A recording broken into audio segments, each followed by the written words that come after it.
So I wanted to take some time to talk about Gaspar Noé and do a ranking of his filmography. He's an interesting director. He uses a lot of iconography in his films. I mean, a lot of his films, they are straightforward, but he does use a lot of visual storytelling, especially in some films like Enter the Void, which is...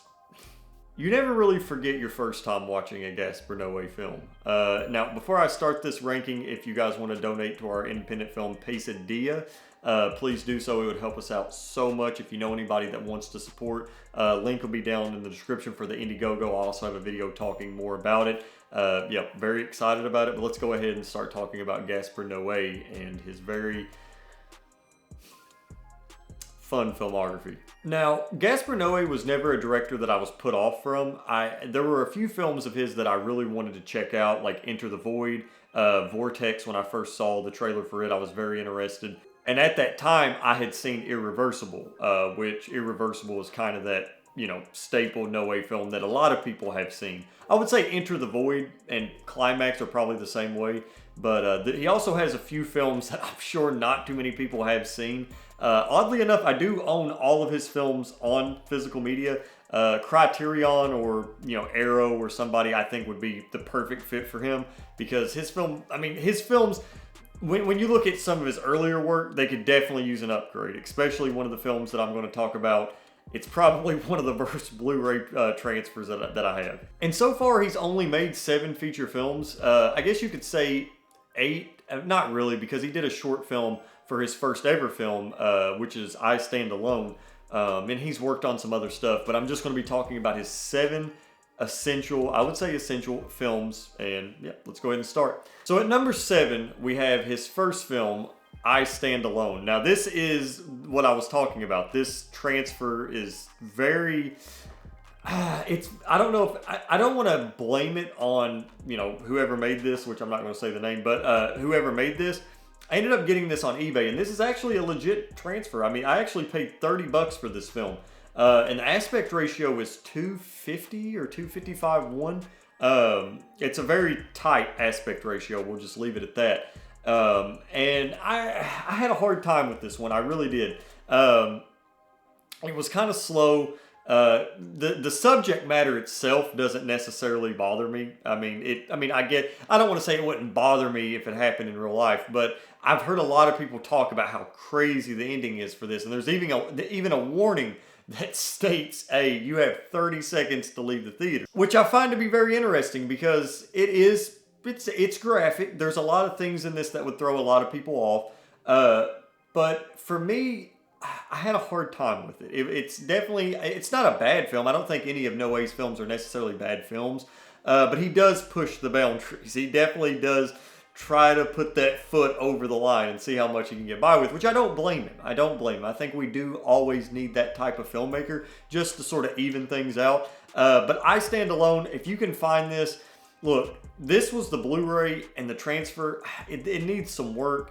But you can also find a DVD on Amazon. I don't know how that's going to go.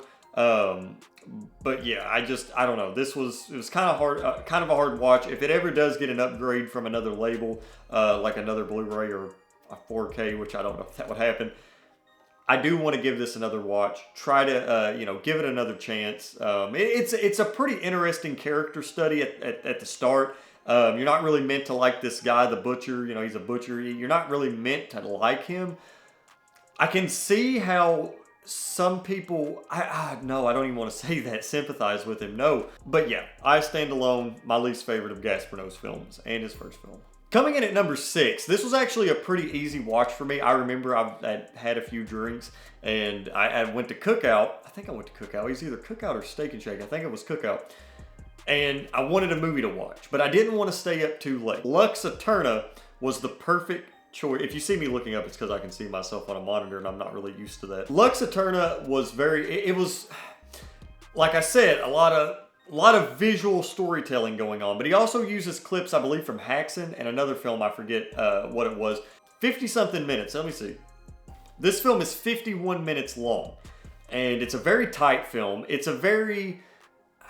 not something that you're going to be able to, sink your teeth in. It's not something that you're going to, remember for years to come. But for me, in my situation, it was perfect. And I actually did get sort of immersed into the story just a little bit. There's a lot of flashing lights. If you're sensitive to flashing lights, Gaspar Noé his films are going to be really rough for you.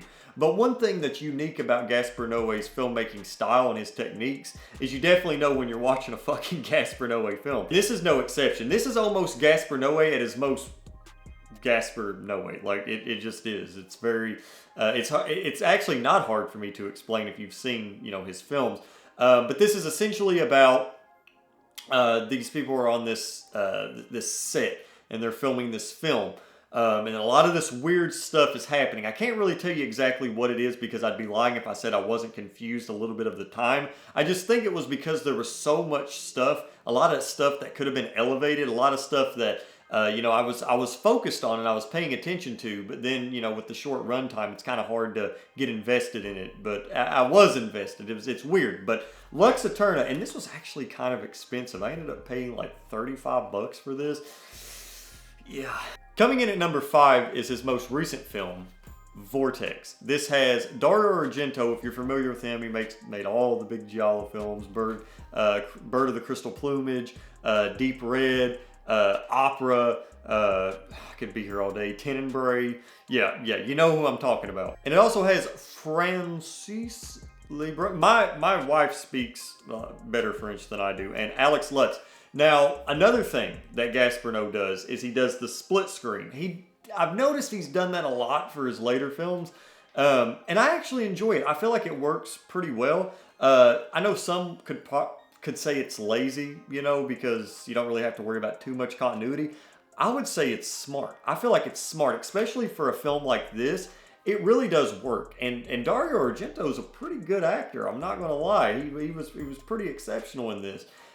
This is basically recounting the last couple of days of an elderly couple, and it gets pretty sad, and it gets pretty deep towards the end, which I'm not going to say anything, but you can kind of put 2 and 2 together. I kind of had expectations going into this film before I watched it. I kind of knew what I was getting myself into, but it's his most pure film. It's almost his most sentimental film, dare I say. For those of you guys that don't know, I believe he suffered a brain hemorrhage before making this.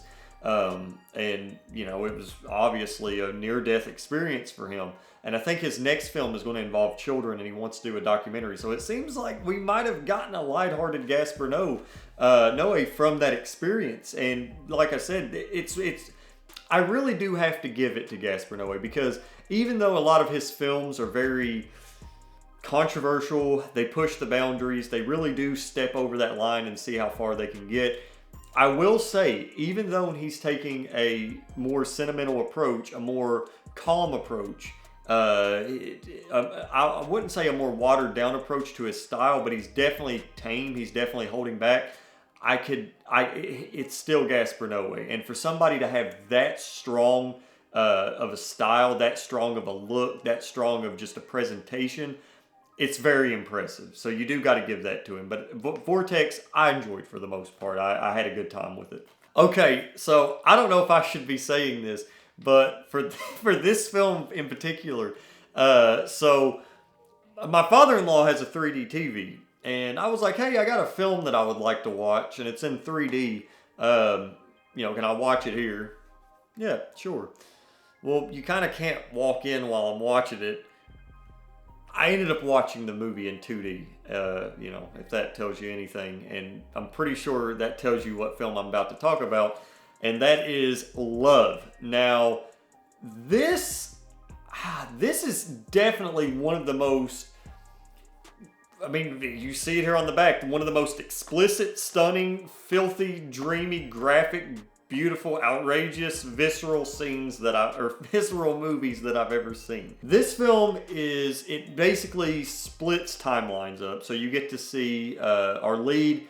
He ends up, he's got a kid with this woman, and he was with another woman before, and she goes missing because she's upset that he got this other girl pregnant because she was his girlfriend. And you get to figure out that they had actually met this girl And yeah, I don't really need to say much more, do I? It really is something special because I thought originally that I thought that this film was going to be out there, and it was out there. It was more out there than I thought it was. I mean, the film's spicy. There's not really much you can say. It's spicy. And I watched a little bit of it with my wife. She sat down. She actually watched a majority of it with me. It's not that she's not the biggest Noé fan. She just definitely has her own taste in films. Me, I'll watch anything. I mean, you know this. But Love, it worked. It worked. I think it's his lowest rated film on Rotten Tomatoes. Not that I care, what a film's score is. Criminally underrated, I think.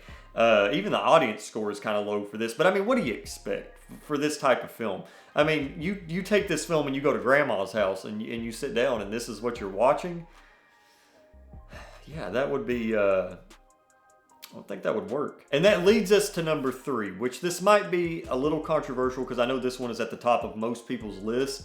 I still enjoyed it. I still enjoyed it a lot. Enter the Void. Now, I'm going to say something probably already very controversial. I think this is his 2001. This film is impressive, especially with the camera movements, the spectating. I don't really want to spoil this film. This is probably going to be the one film that I don't really talk about too much because I think it's best to go into this film blind because I knew what I was getting into with this film and I was still awestruck. It's slow. There's a lot of nothing going on. But that's fine. That's kind of the whole point. There's not a lot of nothing going on. There's a lot of visual imagery. Like I said, there's a lot of stuff that the camera is just taking a hold of, and the camera is telling the story. But I feel like going into this film blind, I would have got a lot more out of it. I really do, because it was a very profound experience. I really did enjoy Enter the Void a lot. And if you can go into this film blind, if you could go, I'm not going to tell you guys how to watch this film. There's certain ways you could probably watch this film to get the best experience out of it. I'll just leave it at that. But Enter the Void was a fun time. It was very, it was a spectacular film. I mean, there's no other way to put it. And it was apparently Gaspar Noé's dream film. I could definitely see how it would be, because he really does go all out in this, and it's very ambitious. It's very impressive. It's set in Tokyo, and it's about this dude and his sister, and there's a lot of spectating. I'm just going to leave it at that because I don't want to talk more about it. I think you should watch it on your own, but Enter the Void. And coming in at number 2, this was the first ever Gaspar Noé film I had ever seen. I had heard about the 11-minute long sequence in the film. It was very rough. The film is actually told backwards, which is very impressive. Because it's easy to tell a film backwards. Just throw the scenes in, backwards order. I mean, technically it's that easy. But to actually pull it off is very impressive. And that film is irreversible. This film is rough. This film is very rough. It's very graphic. It's very brutal. It's essentially about this dude and his girlfriend something happens to her. I'm pretty sure you can guess what I'm trying to say. You can't say certain things on YouTube. And he goes out for revenge, and you get to see this story play backwards. And I'm just going to be completely honest. It's fucking heartbreaking. It really is. It's one of the most heartbreaking things, especially when you get to some of the later parts of the film, which I guess you could say is some of the earlier parts. It's so damn sad, And there's an 11-minute sequence. And I want to throw this out there because I know that the subject matter is brutal. But this type of film showed me how brutal it actually is. And I know it's way more brutal in real life. I couldn't even imagine. But 11 minutes, you get to see something happen. And it's very just, oh man, it's insane. And I wouldn't blame people for, fast forwarding through it. But I don't feel like it was done in bad taste. I feel like it was done in exceptional taste, because it really does show you the brutality of something like that. It's very heartbreaking. It really is. It's one of the hardest scenes in a movie I've ever seen. And I kind of applaud, Gaspar for pulling it off. like I said, go if you want to watch this film, which this is essential Gaspar Noé. If you're going to watch Gaspar Noé, you might as well watch this. Be prepared. It's rough. It really is rough, and I would definitely do your research before watching this. It's kind of the opposite with Enter the Void. Go into that one blind. Go into this film, I think, knowing enough. Knowing enough. I hope I explained it well. This is a very touchy film to talk about. I'm not sure if I did a solo video for this or not on my channel. But yeah. And coming in at number 1, my favorite Gaspar Noé film. I was not expecting this to be my favorite film from him because this was kind of the one that I wasn't anticipating that much. It's from A24, or it's actually distributed by a lot of people. I think Climax. This film was awesome. This film was so fucking good. So this is actually apparently based off of a true story. A group of dancers doing a dance rehearsal. Somebody actually spikes the punch, and you get to see them trip out in a very gruesome, weird, wild way. There's a lot of one takes in this film. Very impressive film, mind you, and I really, really had a good time with this. This is by far my favorite Gaspar Noé film. It's probably his most accessible film, even though it is a little bit slow. I love this film a lot, and I actually do want to give it a rewatch again soon. It was kind of cozy. It was very campy. One thing that I would, for Gaspar Noé, I would love to see a straightforward horror film from Gaspar Noé. I really would. I would love to see just a straightforward Gaspar Noé horror film.